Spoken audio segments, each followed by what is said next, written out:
ये बागीचे में लगे फूल कितने सुंदर है ना मीनाक्षी। इनसे ऐसी चमक निकल रही है मानो किसी को भी मोहित कर ले। मीनाक्षी, उनसे तो चमक निकल रही है पर तुम भी कुछ कम नहीं चमक रही हो। अदिति को छेड़ते हुए कहती है मीनाक्षी। मीनाक्षी, आखिर इस चमक की वजह क्या है? अदिति, अदिति, ये क्या कह रही हो मीनाक्षी? मुझे पता है तुम्हारे मन में कैसी बातें चल रही हैं, पर तुम भी सुनो, ऐसा कुछ भी नहीं है, समझी तुम? मैं इस महल की चार दीवारी में रहते रहते बोर हो गई हूँ। क्यों ना मैं तुम्हारे साथ कहीं बाहर चलूं? मीनाक्षी, ये तो बहुत मुश्किल लगता है। हाँ, पर तुम अपना रूप बदल कर चल सकती हो। अदिति सोचते हुए कहती है, रूप बदल कर बुरा तो नहीं है। ऐसे ही अदिति अपना वेश बदलकर मीनाक्षी के साथ बाग बगीचे में, नदी किनारे, मीनाक्षी के घर कभी कभी जाया करती थी और किसी को पता चले बिना महल में भी वापस आ जाती थी।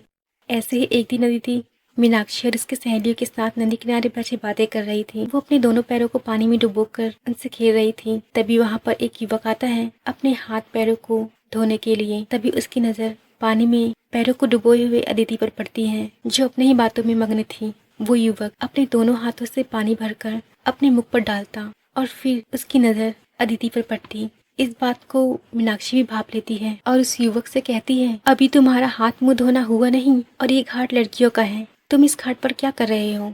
वो युवक कहता है, इस दोपहर में मुझे पता नहीं चला मैं कौन सी घाट में हूँ, मैं इस गाँव का नहीं हूँ ना। ये कहते हुए वो युवक बार बार अदिति की ओर देख रहा था। अदिति भी उसकी तरफ देख रही थी। फिर मीनाक्षी कहती है, देखो तो इसको बहाने कैसे बना रहा है। इन्हें तो बहाना चाहिए कि किसी तरह हमें लड़कियों के घाट को झांकने का मौका मिल सके। वो युवक, नहीं, सच में मुझे इस बारे में नहीं पता चला। आप सभी को ठेस पहुंची हो तो मुझे क्षमा करना, मैं जाता हूँ यहाँ से। उसे जाते हुए देख अदिति उसकी तरफ देखती है। वो युवक एक बार फिर मुड़कर अदिति की तरफ देखता है तो अदिति अपनी नजरें दूसरी तरफ कर देती है। मीनाक्षी अदिति से कहती है, तुम्हें क्या हुआ? अदिति, कुछ नहीं, वैसे वो तुम्हें ही देख रहा था। अदिति, अदिति क्या? मीनाक्षी, हाँ, अगर मैं गलत नहीं हूँ तो वो कल फिर आएगा, देखना। अदिति, इस घाट पर? मीनाक्षी, जरूरी तो नहीं वो यहीं आए। अदिति, तुम भी क्या बात कर रही हो मीनाक्षी? ये सब नहीं होगा। मीनाक्षी, होगा, देखना, कल हम फिर यहाँ आएंगे। अगले दिन मीनाक्षी और अदिति दोनों नदी के घाट के पास आते हैं। बहुत देर तक इंतजार करने के बाद भी वो नहीं आता तो फिर वो जाने लगते हैं। अदिति कहती है, तुम तो कह रही थी ना वो यहाँ आएगा। मीनाक्षी, पता नहीं पर मैं गलत कैसे हो गई। पर दरअसल बात ऐसी थी, वो युवक वहाँ आया था। वो उनको दूर से पेड़ के पीछे छिपकर देख रहा था और उन दोनों के जाने के बाद वो युवक मुस्कुराकर वहाँ से चला जाता है। मीनाक्षी अदिति के पास बैठी सोच रही थी कि मैं इस मामले में गलत नहीं होती, पर यहाँ गलत हो गई। अदिति, तुम भी ना उसी बात को लेकर बैठी हो। कुछ दिनों बाद मीनाक्षी घाट के पास जाती है तो वहाँ पर वही युवक आता है। वो कहता है, क्या तुम्हारी सहेली नहीं आई? मीनाक्षी चौंक कर कहती है, ओह, तो तुम हो, मैं तो डर गई थी। और किस सहेली की बात कर रहे हो तुम? वो युवक, वो उस दिन जो तुम्हारे साथ थी। मीनाक्षी सोचती है, ये जरूर अदिति के बारे में कह रहा है। मीनाक्षी कहती है, उससे घर में और भी काम होंगे, वो हर समय तो मेरे साथ नहीं रहेगी ना। अच्छा ये बताओ, क्या तुम उस दिन आए थे घाट पर? युवक, कब? नहीं, जब तुमने मना किया था उस दिन से मैं घाट में नहीं आया। मीनाक्षी, सच कह रहे हो ना? युवक, हाँ, पर मैं तुम दोनों को वो पेड़ है ना उसके पीछे से छिपकर देख रहा था। ये सुनकर मीनाक्षी काफी खुश हो जाती है और कहती है, तुम्हें पता है इस बात को लेकर मैं कितनी परेशान थी, मैं गलत कैसे हो सकती हूँ। अच्छा तो मैं चलती हूँ। वो युवक, इसे क्या हुआ? अगले दिन मीनाक्षी ये सारी बातें अदिति को बताती है। इस पर अदिति कहती है, क्या सच में वो वहाँ आया था? मीनाक्षी, हाँ। फिर अदिति की तरफ देखती है जिसका चेहरा शर्म से लाल हो रहा था। मीनाक्षी उसकी तरफ देखते हुए कहती है, अरे रुको रुको, ये क्या हो रहा है तुम्हें? तुम तो शर्मा रही हो। उसके बारे में मत सोचो, माना कि वो युवक बहुत सुंदर है पर तुम एक राजकुमारी हो। अगर तुम दोनों के बीच कुछ हुआ तो बहुत गलत हो जाएगा। अदिति, पर मैं क्या करूँ मीनाक्षी, ये एहसास मेरे दिल में धीरे धीरे बढ़ रहा है। मीनाक्षी ये सुनते हुए कहती है, ओहो, मुझे तुम्हें इस बारे में बताना ही नहीं चाहिए था। कुछ दिनों बाद अदिति फिर से अपना वेश बदलकर गांव जाती है। वो मीनाक्षी के साथ बाजार, घाट में हर जगह जाती है, मानो कि घूमना तो सिर्फ एक बहाना था, असल में तो उसकी नजर किसी और को ही ढूंढ रही थी। तभी बाजार के रास्ते में उसे वो युवक मिल जाता है। दोनों एक दूसरे को देखने लगते हैं। मीनाक्षी उनको देखकर कहती है, ये क्या, तुम दोनों बाजार में इस तरह से नैन मिलाप कर रहे हो? तो इस पर दोनों शर्म से अपनी नजरें झुका लेते हैं। मीनाक्षी उनको देखकर कहती है, अब मैं कुछ नहीं कर सकती, अब जो होगा सो होगा। फिर वो कहती है, क्या तुम दोनों इस तरह एक दूसरे को देखते ही रहोगे या कुछ कहोगे भी? युवक हिचकिचाते हुए कहता है, हाँ मेरा नाम अभात है। मीनाक्षी कहती है, लगता है यहाँ मेरा कोई काम नहीं है तो मैं जाती हूँ। अदिति, अरे कहाँ जा रही हो तुम? रुको। मीनाक्षी, नहीं, मैं तुमसे कल मिलती हूँ।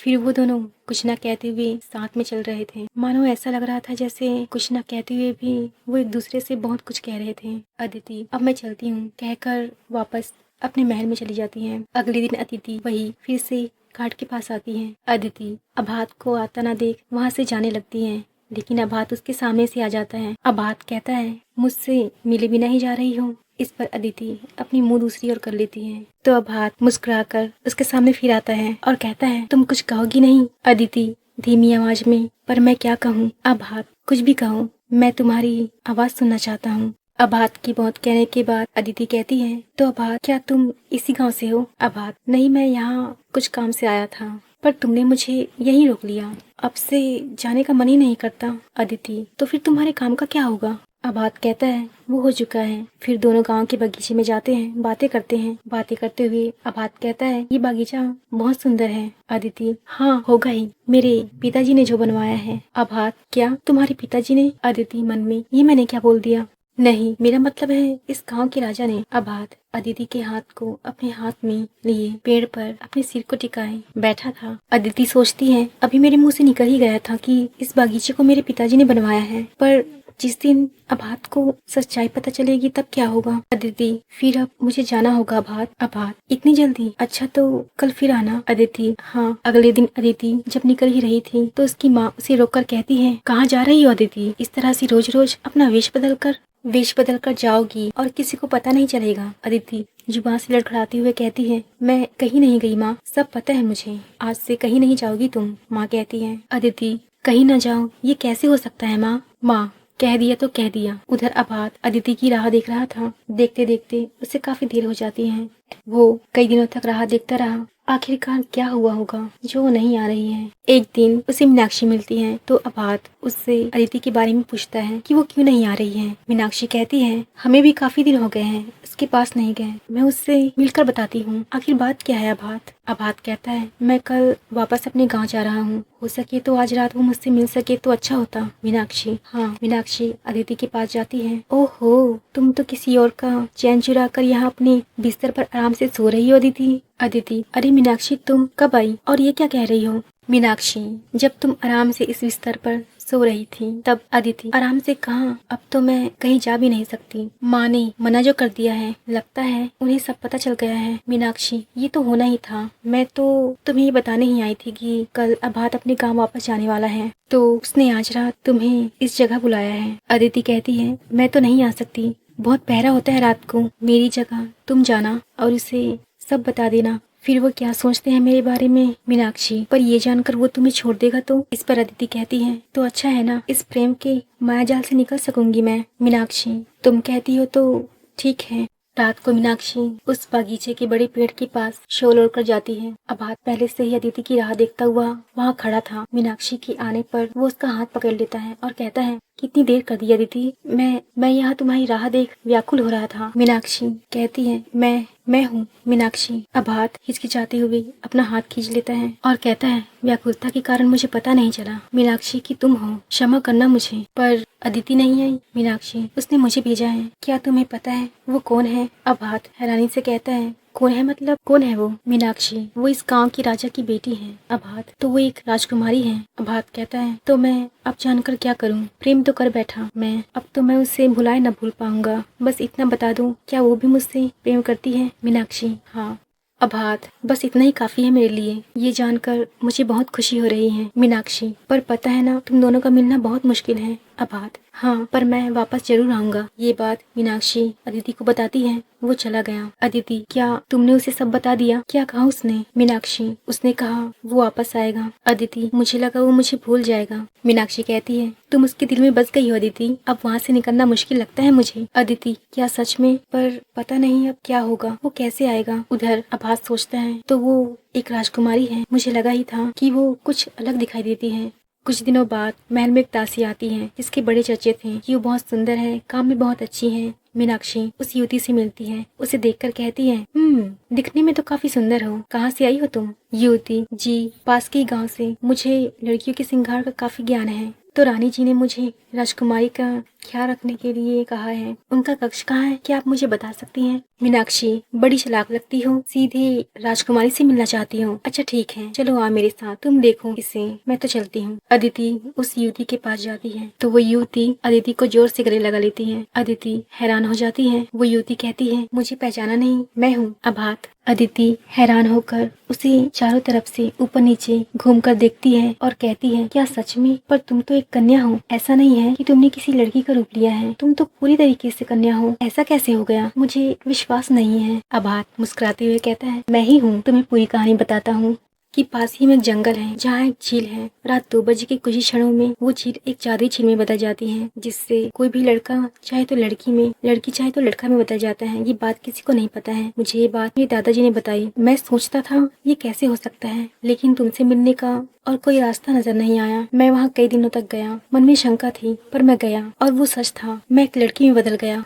अदिति, तो क्या तुम हमेशा ऐसे ही रहोगी? अभात, नहीं, मैं दोबारा से उसमें जाकर पहले जैसे हो जाऊंगा। अदिति, ओह अभात, तुम मेरे लिए एक युवती बनकर आ गए। अभात, हाँ। वो अदिति के गले लग जाता है और अदिति की गोद में सर रखकर सो जाता है। अभात कहता है, मैं अपनी माँ के सिवा किसी और लड़की की गोद में इस तरह से नहीं सोया हूँ। अदिति हंसकर कहती है, क्या सोया हूँ? पर तुम तो एक युवती हो ना? अभात हंसकर कहता है, अरे हाँ, अच्छा लग रहा है, ऐसा लग रहा है यहाँ ऐसे ही सोया रहूं। अदिति, अब उठो भी, चलो इस कमरे से बाहर चलते हैं उन ठंडी ठंडी हवाओं में। तभी माँ आती है और दासी को कहती है, इसे अच्छे से सजाना ताकि राजकुमारों की नजर इनसे हटे ना। दासी, जी हाँ रानी। अदिति, क्या राजकुमार कोई आ रहा है क्या माँ? माँ, हाँ, तुम्हें देखने राजकुमार आ रहे हैं।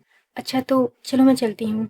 अभात, क्या हुआ, घबरा गई अदिति? नहीं तो। हाँ, अब हम क्या करें? राजकुमारों से मिलते हुए अदिति को वो एहसास नहीं हुआ जो उसे अभात के साथ होता है। वो उसके साथ रहकर भी अभात के बारे में सोच रही थी। वो राजकुमार कहता है अदिति से, तो बताइए हम आपको पसंद है?